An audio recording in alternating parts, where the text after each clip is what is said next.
ഓം നമോ നാരായണായ. ഓം നമോ നാരായണായ. ഓം നമോ നാരായണായ. ഓം നമോ നാരായണായ. ഓം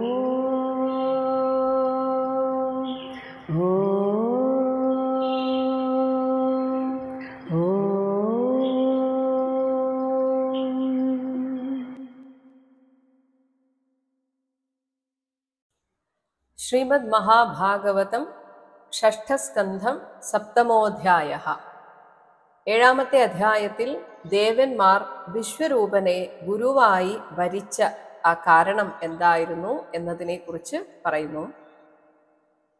ദേവന്മാർ വിശ്വരൂപനെ ഗുരുവായി സ്വീകരിച്ചത് പറഞ്ഞാണ് കഴിഞ്ഞ അധ്യായം നിർത്തിയത്. അപ്പോൾ സ്വാഭാവികമായും പരീക്ഷത്തിന് ഒരു സംശയം ഉണ്ടാവുകയാണ്. ആ സംശയത്തോടുകൂടിയാണ് ഏഴാം അധ്യായം ആരംഭിക്കുന്നത്. ഒന്നാമത്തെ ശ്ലോകം. രാജ ഉവാച. പരീക്ഷിത്ത് ശ്രീശുകനോട് ചോദിക്കുകയാണ്, കസ്യ ഹേതോഹോ പരിത്യക്താഹ ആചാര്യേണ ആത്മനഃ സുരാഹ ഏതത് ആചക്ഷുവ ഭഗവൻ ശിഷ്യാണാം അക്രമം ഗുരൗ. കസ്യ ഹേതോഹോ, എന്ത് കാരണത്താലാണ് ആചാര്യേണ ദേവഗുരുവിനാൽ ആത്മനഃ തൻ്റെ ശിഷ്യന്മാരായ സുരാഹ ദേവന്മാർ പരിത്യക്താഹ ഉപേക്ഷിക്കപ്പെട്ടത്.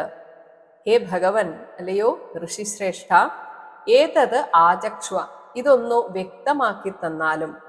മാത്രമല്ല, ആ ഗുരു ഉപേക്ഷിച്ച് പോകണമെങ്കിൽ ആ ശിഷ്യന്മാർ എന്തെങ്കിലും തെറ്റ് ചെയ്തിട്ടുണ്ടാകുമല്ലോ. അപ്പോൾ ഗുരൗ, ഗുരുവിൻ്റെ അടുക്കൽ ശിഷ്യാണാം അക്രമം, ശിഷ്യന്മാർ എന്ത് അപരാധത്തെ ചെയ്തുവെന്നും എനിക്ക് പറഞ്ഞു തരണം.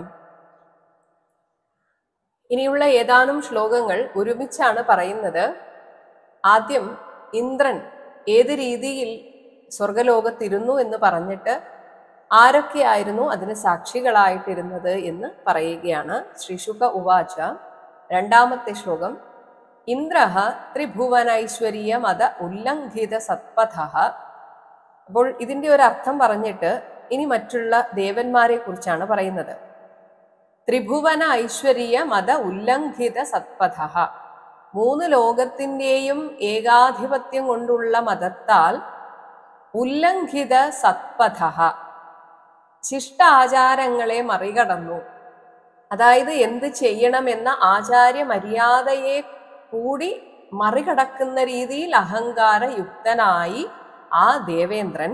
എന്നാൽ ആ ദേവേന്ദ്രന്റെ സ്ഥാനത്തിന് അതിൻ്റെതായ മഹത്വമുള്ളതുകൊണ്ട് മരുദ്ഭിഹി വസുഭിഹി രുദ്രൈഹി ആദിത്യൈഹി ഋഭുഭിഹി ഹേ നൃപ, അല്ലയോ രാജാവേ, ഇവരാൽ ആരാധിക്കപ്പെട്ടു എന്നാണ് പറയുന്നത്. ഇനി ഓരോരുത്തരായിട്ട് പറയുന്നു. മൂന്നാമത്തത്.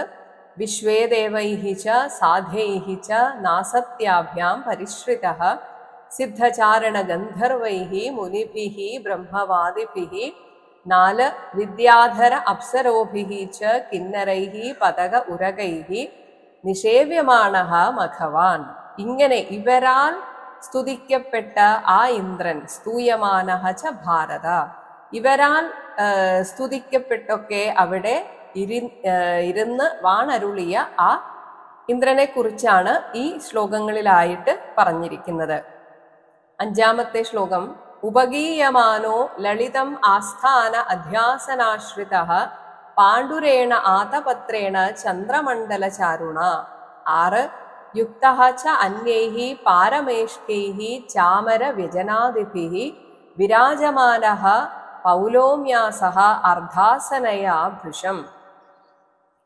ഈ ഇന്ദ്രൻ മരുദ്ഗണങ്ങൾ, അഷ്ടവസുക്കൾ, രുദ്രന്മാർ, ദ്വാദശാദിത്യന്മാർ, ഋഭുദേവന്മാർ, വിശ്വേദേവന്മാർ, അശ്വിനീദേവന്മാർ, സാധ്യഗണങ്ങൾ, ഇങ്ങനെയൊക്കെ ഇവരാൽ പതക ഉരകൈഹി പക്ഷീന്ദ്രന്മാർ, നാഗേന്ദ്രന്മാർ എന്നിവരാലും പരിശ്രിതഃ പരിവൃതനായി നിഷേവ്യമാനഃ സേവിക്കപ്പെടുന്നവനും ഉപഗീയമാനഃ പാടിപ്പുകഴ്ത്തപ്പെടുന്നവനുമായിട്ട് ലളിതം അങ്ങനെ സുന്ദരമായിട്ട് ആസ്ഥാനാധ്യാസന ആശ്രിതഃ തൻ്റെ ആസ്ഥാന മണ്ഡപത്തിലെ പ്രധാന സിംഹാസനത്തിൽ ഇരിപ്പുറപ്പിച്ച് ചന്ദ്രമണ്ഡലചാരുണ, ചന്ദ്രമണ്ഡലം പോലെ അത്രയും വെണ്മയുള്ള പാണ്ഡുരേണ ആദപത്രേണ, വെൺകൊറ്റക്കുടയോടും പാരമേഷ്ഠൈഹി, മഹാരാജ ചിഹ്നങ്ങളായി അന്യൈഹി, വേറെയുമുള്ള ചാമരം, വെഞ്ചാമരം, വ്യജനം,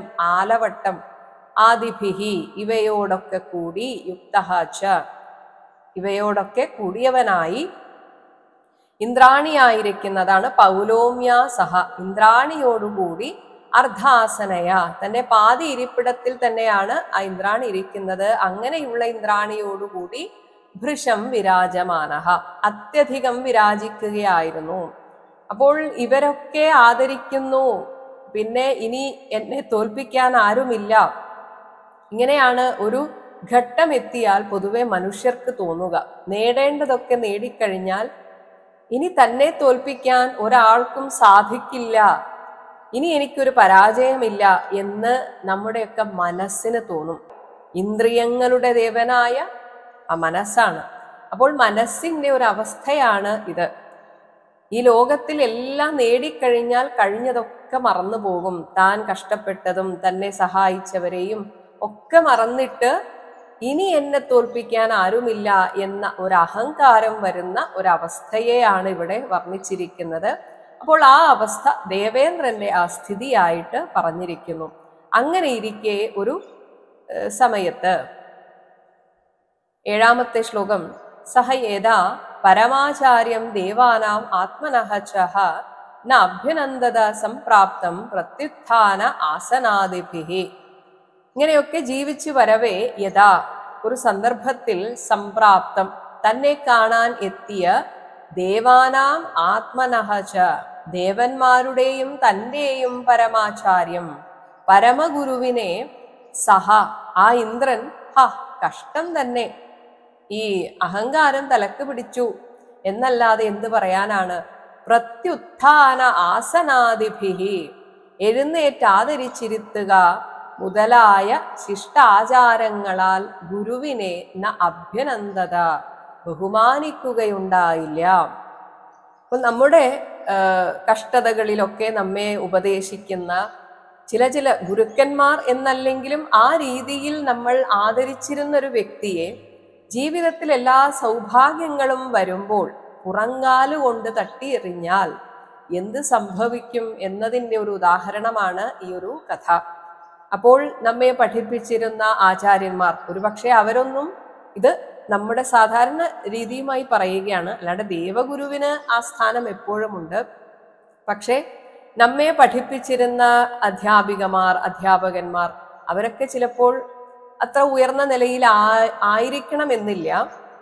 അങ്ങനെയുള്ള അവരെ, വലിയ നിലയിലെത്തിയ ആളുകൾ എന്തോ ഒരു ഔദാര്യം കാണിക്കുന്നത് പോലെയൊക്കെ അവരോട് പെരുമാറാറുണ്ട്.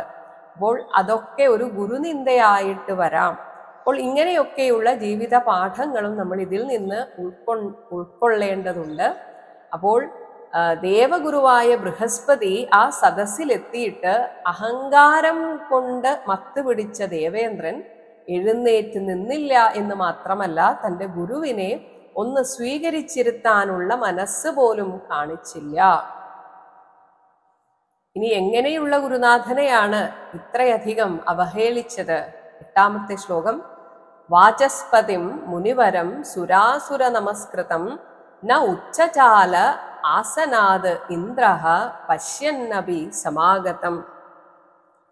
സുരാസുര നമസ്കൃതം, ദേവാസുരന്മാർക്കെല്ലാം അഭിവന്ദ്യനും മുനിവരം, മനനശീലന്മാരിൽ വെച്ച് ശ്രേഷ്ഠനുമായ വാചസ്പതിം, ആ ബൃഹസ്പതിയെ സമാഗതം, തൻ്റെ ആ സദസ്സിൽ വന്നത് കണ്ടിട്ടുകൂടി, പശ്യന്നപി ഇന്ദ്രഃ, ഇന്ദ്രൻ, ആസനാത്, താൻ ഇരുന്ന ഇടത്തിൽ നിന്ന് ഉച്ചചാല, ഇളകിയില്ല.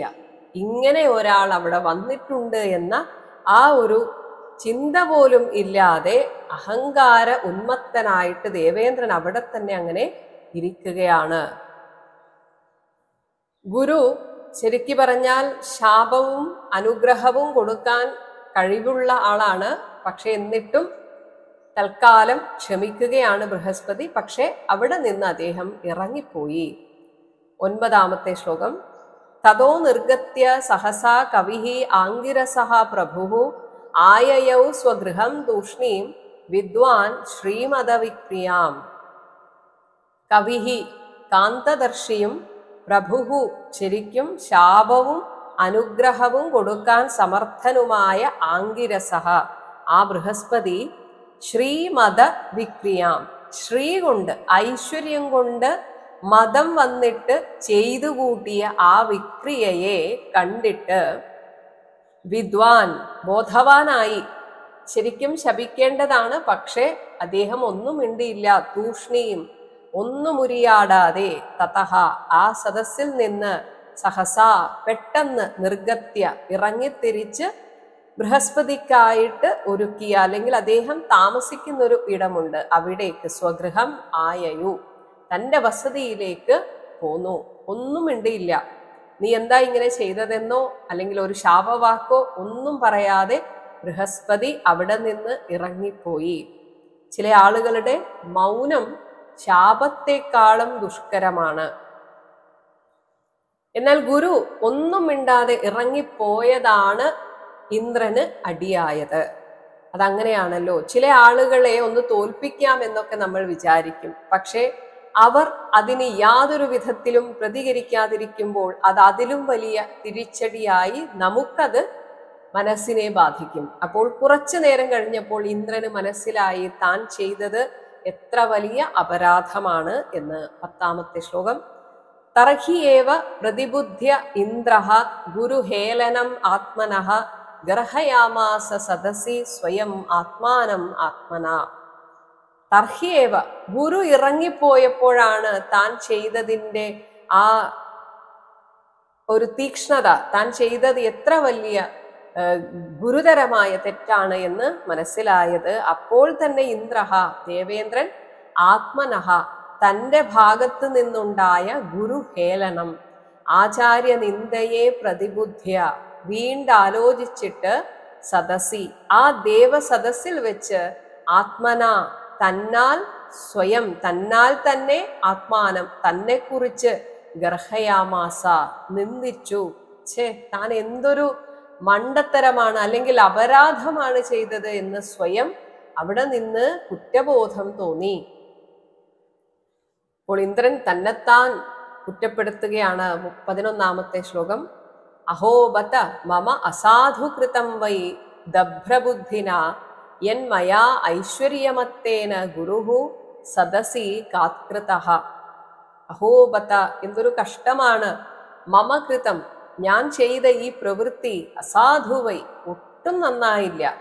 യത് എന്തെന്നാൽ ദഭ്രബുദ്ധിന അല്പബുദ്ധിയായി ഐശ്വര്യമത്തേന ഐശ്വര്യം മൂലം മതിമറന്ന മയാ എന്നാൽ സദസി എൻ്റെ ഈ സദസ്സിൽ വെച്ച് എൻ്റെ ഗുരുഹു ആചാര്യൻ കാത്കൃതഃ അവഹേളിക്കപ്പെട്ടുവല്ലോ. ചെയ്ത് കഴിഞ്ഞിട്ടാണ് എനിക്കെന്താണ് പറ്റിയത്, ഞാൻ എന്തിനാണ് ഇങ്ങനെ ആ ഗുരുവിനെ അവഹേളിച്ചത് എന്ന് സ്വയം വിമർശിക്കുകയാണ്. 12-ാമത്തെ ശ്ലോകം.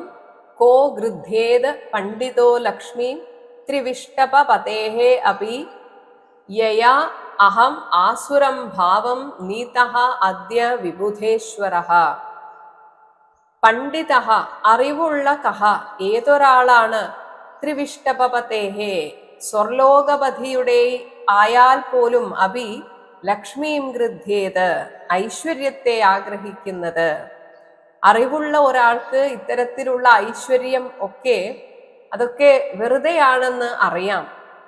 എന്നാൽ അങ്ങനെ എപ്പോൾ വേണമെങ്കിലും ഇല്ലാതായേക്കാവുന്ന യയാ ആ ഐശ്വര്യത്താലാണല്ലോ അദ്യ അഹം ഇന്ന് ഞാൻ വിബുധേശ്വരഃ സാത്വിക ബുദ്ധിയുള്ള ദേവന്മാരുടെ തലവനായിരുന്നിട്ട് പോലും ആ ഐശ്വര്യം കൊണ്ട് മതാന്ധനായിട്ട് ഇന്നെനിക്ക് ആസുരം ഭാവം അസുരന്മാരുടെ ചിന്ത അതെന്നിൽ വന്നുപോയല്ലോ, അതിലേക്ക് ഞാൻ നീതഹ എത്തപ്പെട്ടുവല്ലോ. അപ്പോൾ ദേവന്റെ അവസ്ഥ എന്ന് പറയുന്നത് മനസ്സ് എപ്പോഴും സാത്വിക ഭാവത്തിൽ ഇരിക്കുമ്പോഴേ അവൻ ദേവനാകുന്നുള്ളൂ. അല്ലാതെ ഒരു സ്ഥാനത്തിരുന്നത് കൊണ്ട് മാത്രം അയാൾ ദേവനാകുന്നില്ല എന്ന് ഇവിടെ ദേവേന്ദ്രൻ തന്നെ സ്വയം തിരിച്ചറിയുകയാണ്. ഞാനിപ്പോൾ കാണിച്ചത് ആസുരിക സ്വഭാവമാണ്. എനിക്കിതെന്താണ് പറ്റിയത്? എപ്പോൾ വേണമെങ്കിലും ഇല്ലാതായേക്കാവുന്ന ഈ ഐശ്വര്യമാണല്ലോ എന്നെ മതാന്ധനാക്കിയത് എന്ന് ഇന്ദ്രൻ സ്വയം വിമർശിച്ച് ചിന്തിക്കുകയാണ്. പൊതുവെ ഒരു അഭിപ്രായമുള്ളത്, സിംഹാസനസ്ഥനായ രാജാവ് ആരെയും ആദരിച്ച് എഴുന്നേൽക്കേണ്ടതില്ല എന്നാണ്. അങ്ങനെ ഒരു പ്രമാണമുണ്ട്. പക്ഷേ അതുപോലും ശരിയല്ല എന്നൊക്കെയാണിപ്പോൾ ദേവേന്ദ്രൻ ചിന്തിക്കുന്നത്. 13-ാമത്തെ ശ്ലോകം. യേ പാരമേഷ്ഠ്യം ധിഷണം അധിതിഷ്ഠൻ ന കഞ്ചന പ്രത്യുത്തിഷ്ഠേത് ഇതി ബ്രൂയുഹു ധർമ്മം തേന പരം വിദുഹു. പാരമേഷ്ഠ്യം, മഹാരാജ ലക്ഷണമായ ധിഷണം, സിംഹാസനത്തിൽ അധിതിഷ്ഠൻ, കയറിയിരിക്കുന്നവൻ, കഞ്ചന, ആരെയും ന പ്രത്യുത്തിഷ്ഠേത്, ആദരിച്ച്, തിരിച്ച് ആദരിച്ച് എഴുന്നേൽക്കേണ്ടതില്ല ഇതി എന്ന് യേ ബ്രൂയുഹു, യാതൊരുവർ പറയുന്നുവോ. അങ്ങനെ ഒരു അഭിപ്രായം ഞാനും കേട്ടിട്ടുണ്ട്. പക്ഷേ അതുപോലും തെറ്റാണെന്നാണ് ഞാനിപ്പോൾ വിശ്വസിക്കുന്നത്. അങ്ങനെ പറയുന്നതേ അവർ പരം ധർമ്മം ന വിദുഹു, പരമോന്നതമായ ധർമ്മതത്വത്തെ അറിയുന്നില്ല എന്നാണ് ഞാൻ മനസ്സിലാക്കുന്നത്. അതായത് എത്ര വലിയ രാജാവാണെങ്കിലും ഗുരുവിനെ പോലെ ആദരിക്കേണ്ടവർ വന്നാൽ എഴുന്നേൽക്കുക തന്നെ വേണം. 14. തേഷാം കുപഥദേഷ്ടॄണാം പതതാം തമസി ഹി അധഃ യേ ശ്രദ്ധദ്യുഹു വചഃ തേ വൈ മജ്ജന്തി അശ്മപ്ലവാ ഇവ. കുപഥദേഷ്ടॄണാം, പിഴച്ച വഴി കാട്ടിത്തരുന്നവരും, തമസി, അറിവില്ലായ്മയുടെ ഇരുളിൽ, അധഹാഹി, അടിയോളം തന്നെ പതതാം, വീണടിഞ്ഞു പോകുന്നവരുമായ ഇത്തരത്തിലുള്ള തേഷാം, അവരുടെ വചഃ, വാക്കിനെ, ധർമ്മം അറിയാതെ ഇങ്ങനെ എന്തൊക്കെയോ പറഞ്ഞു തരുന്ന ഇത്തരക്കാരുടെ വാക്കിനെ, യേ, യാതൊരുവർ ശ്രദ്ധദ്യുഹു, ശ്രദ്ധിക്കുന്നുവോ, അതായത് എന്തെങ്കിലും ഒരു ന്യായം കിട്ടാൻ കാത്തിരിക്കുന്നവരാണ് ഇങ്ങനെയൊക്കെയുള്ളവരുടെ വാക്കുകളിൽ വീണു പോകുന്നത്. അങ്ങനെ വീണുപോയ ഒരാളാണ് ഞാൻ എന്ന് സ്വയം തിരിച്ചറിയുകയാണ്. അങ്ങനെയുള്ള തേവൈ, എന്നെ പോലെയുള്ള എല്ലാവരും തന്നെ തീർച്ചയായും അശ്മപ്ലവാഹ, അശ്മം എന്നാൽ കല്ല്, കല്ലിനെ കൊണ്ടുണ്ടാക്കിയ പ്ലവം, തോണിയിലിരുന്ന് ആ പുഴ കടക്കുന്നവർ, അശ്മപ്ലവാഹ ഇവ. കൽത്തോണിയിൽ പുഴ കടക്കാൻ ശ്രമിച്ചാൽ എന്ത് സംഭവിക്കും? അവിടെ തന്നെ അങ്ങ് മുങ്ങിപ്പോകും. ഇവ മജ്ജന്തി, എന്നതുപോലെ മുങ്ങിപ്പോകുന്നു. അപ്പോൾ നമ്മുടെയൊക്കെ മനസ്സിന്റെ പ്രതീകമാണ് ദേവേന്ദ്രൻ എന്ന് പറഞ്ഞു. ചില സമയത്ത് അഹങ്കാരം കൊണ്ട് നമ്മൾ എന്തെങ്കിലും ചെയ്തു പോയാലും തൊട്ടടുത്ത നിമിഷം അല്ലെങ്കിൽ കുറച്ച് സമയം കഴിഞ്ഞെങ്കിലും നമുക്കൊരു ബോധോദയം വരും, ചെയ്തത് ശരിയായില്ല.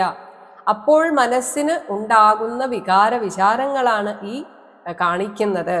അപ്പോൾ ഇന്ദ്രന് ശരിക്കും ബോധ്യപ്പെട്ടു താൻ ചെയ്ത അപരാധം എന്താണ് എന്ന്. പക്ഷെ എന്ത് ചെയ്യാം, ഇങ്ങനെയും ചില ന്യായങ്ങൾ നമ്മൾ കേൾക്കാറുണ്ട്. അപ്പോൾ അത്തരം ന്യായങ്ങളിൽ നമ്മൾ കുടുങ്ങിപ്പോകാം. അങ്ങനെ കുടുങ്ങിപ്പോകരുത്. അതിന് നല്ല ഈശ്വരാനുഗ്രഹം വേണം, ഈശ്വരനിൽ ഉറപ്പിച്ച ബുദ്ധി വേണം. അപ്പോഴാണ് ശരിയായ ധാർമ്മിക ചിന്ത നമ്മെ വഴി കാണിക്കുന്നത്. എന്ത് തന്നെയായാലും താൻ ചെയ്ത അപരാധം തുറന്നു പറഞ്ഞ് എൻ്റെ ഗുരുവിനെ ഞാൻ പ്രസാദിപ്പിക്കുമെന്ന് സ്വയം നിശ്ചയിക്കുകയാണ്. 15-ാമത്തെ ശ്ലോകം.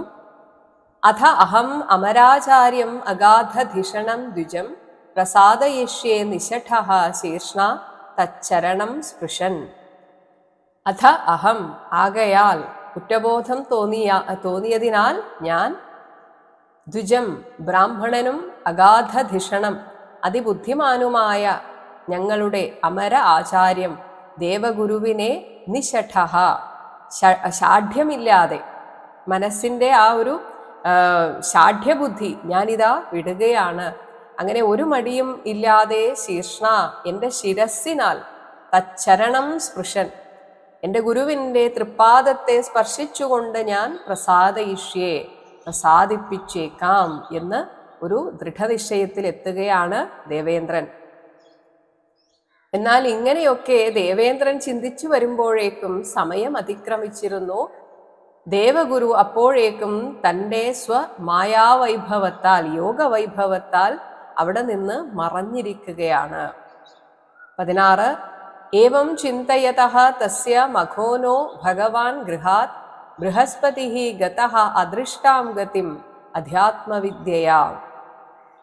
ഏവം ഇപ്രകാരമൊക്കെ തസ്യ ആ മഘോനഃ ദേവരാജാവ് ചിന്തയതഃ ചിന്തിച്ചു വരുമ്പോഴേക്കും ഭഗവാൻ ബൃഹസ്പതിഃ ത്രികാലജ്ഞാനിയായ ആ ഭഗവാൻ ബൃഹസ്പതി അധ്യാത്മവിദ്യയാ തനിക്ക് ഉണ്ടായ യോഗവൈഭവത്താൽ തൻ്റെ ഗൃഹത്തിൽ നിന്ന് അദൃഷ്ടാം ഗതിഹി മറ്റുള്ളവർക്ക് കാണപ്പെടാനാവാത്ത ഒരു നിലയെ ഗതഃ പ്രാപിച്ചു.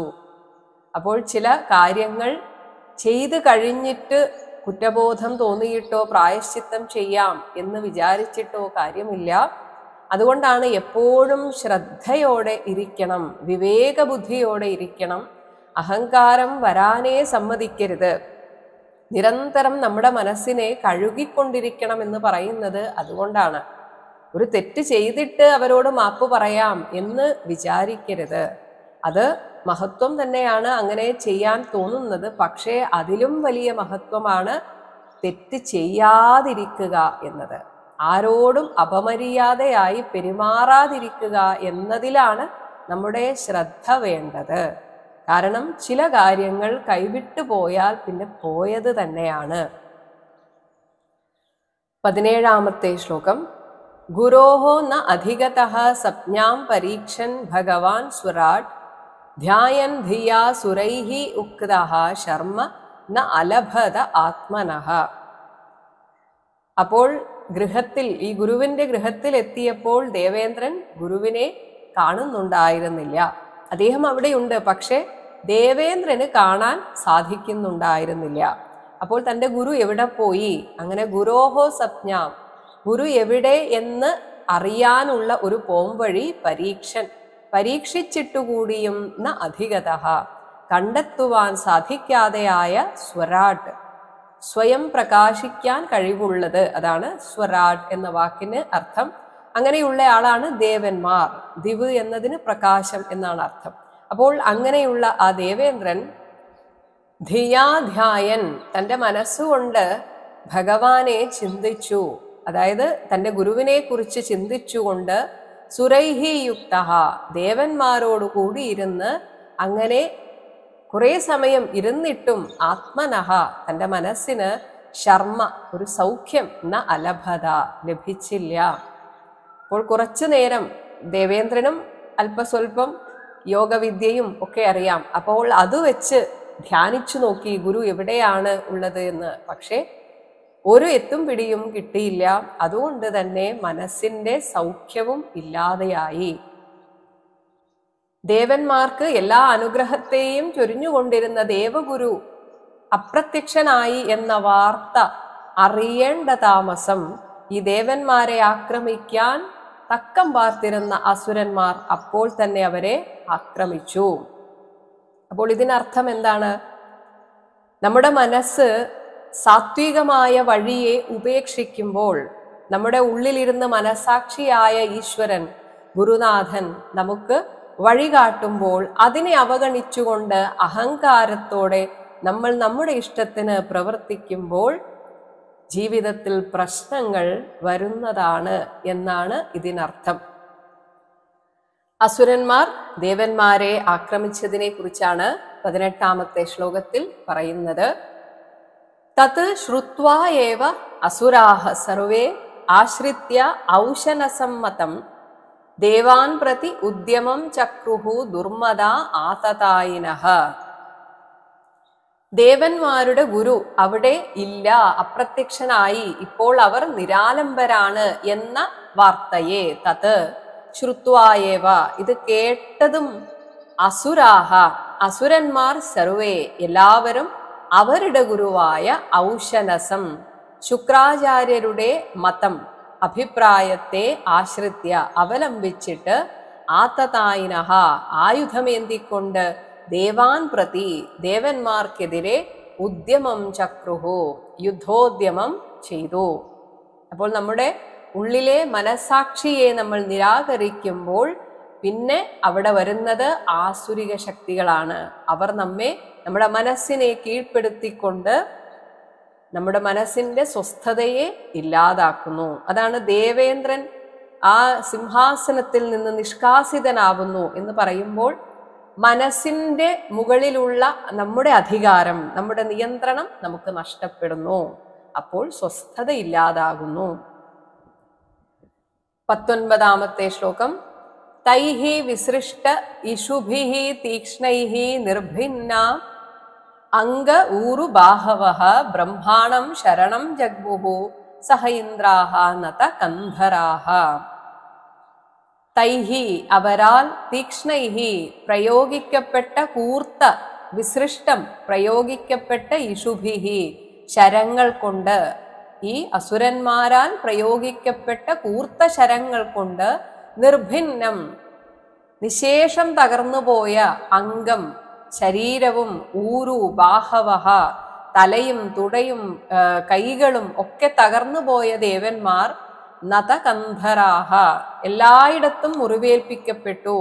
അങ്ങനെ തല താഴ്ത്തിക്കൊണ്ട് സഹ ഇന്ദ്രാഹ ദേവേന്ദ്രനോടുകൂടെ ബ്രഹ്മാണം ബ്രഹ്മാവിനെ ശരണം ജഗ്മുഹു ശരണം പ്രാപിച്ചു. അവനവന്റെ അഹങ്കാരം കൊണ്ട് വരുത്തി വെച്ച പല ദുഷ്കർമ്മ ഫലമാണ് ജീവിതത്തിൽ ദുരിതങ്ങളായി വരുന്നത്.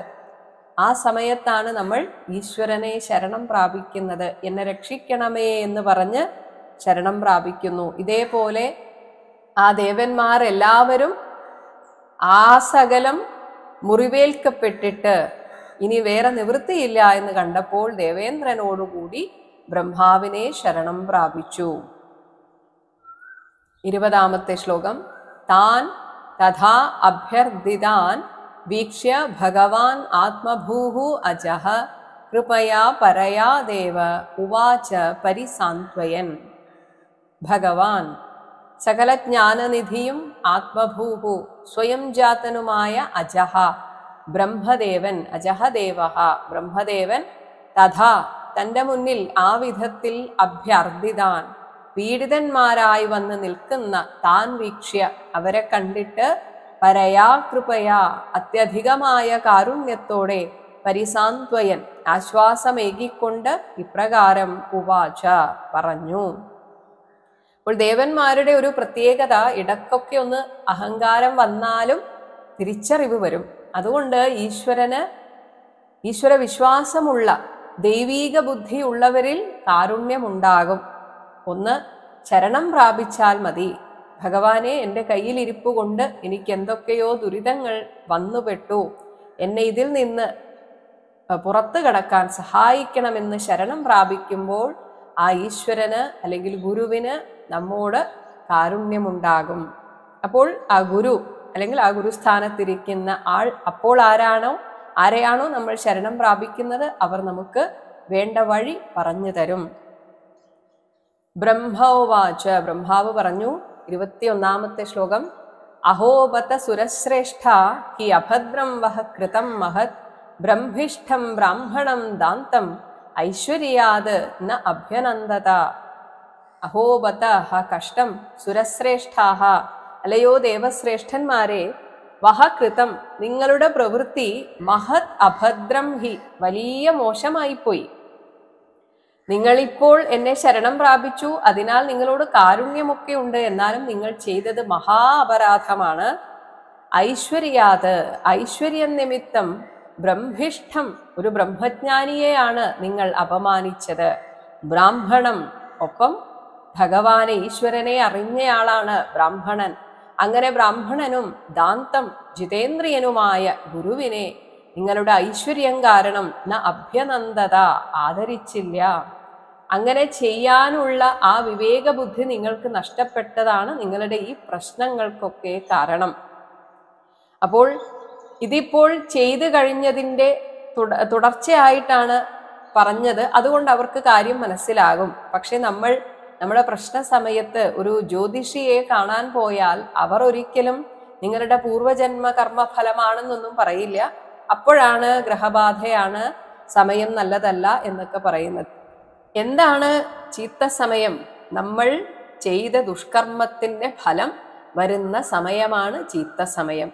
ഹരേ രാമ ഹരേ രാമ ഹരേ രാമ രാമ ഹരേ കൃഷ്ണ ഹരേ കൃഷ്ണ ഹരേ കൃഷ്ണ കൃഷ്ണ ഹരേ രാമ ഹരേ രാമ ഹരേ രാമ രാമ ഹരേ കൃഷ്ണ ഹരേ കൃഷ്ണ ഹരേ കൃഷ്ണ കൃഷ്ണ ഹരേ രാമ രാമ ഹരേ കൃഷ്ണ കൃഷ്ണ ഹരേ രാമ രാമ ഹരേ കൃഷ്ണ കൃഷ്ണ.